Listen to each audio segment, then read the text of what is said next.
Sitting prominently atop a bluff on a peninsula jutting out into Lake Champlain, Fort Ticonderoga was a well-known landmark for the community surrounding it.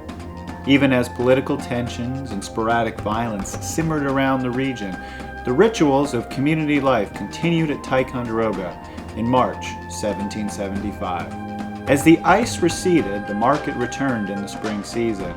Soldiers and citizens happily traded with each other, as with the local garrisons of His Majesty's troops across Great Britain.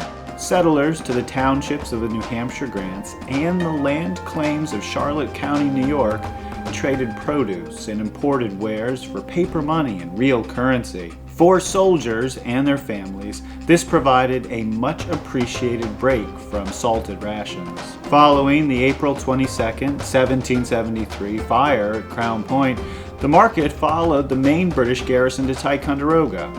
Sally Kellogg, a resident of Addison, Vermont, before the Revolution, recalled, "The market for farm produce was at Crown Point and Ticonderoga, where were stores, one at Watson's Point on the east side." She fondly remembered, "All kinds of foreign and West India goods were to be had at these places, and ready money of silver was paid for articles of produce."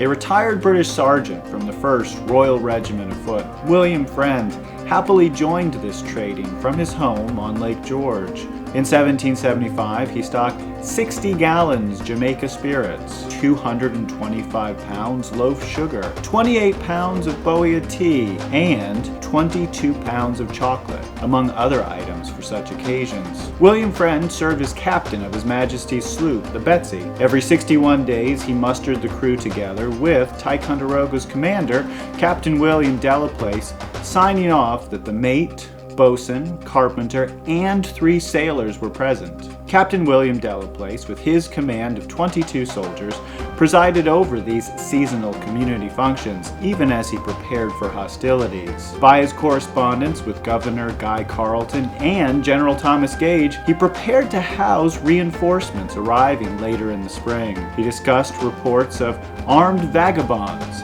and a rupture that would end this community life. In a March 8, 1775 letter, Governor Carleton predicted to Delaplace, if the people persevere in their rebellion, this province, it's to be feared, will experience the horrors of a civil war.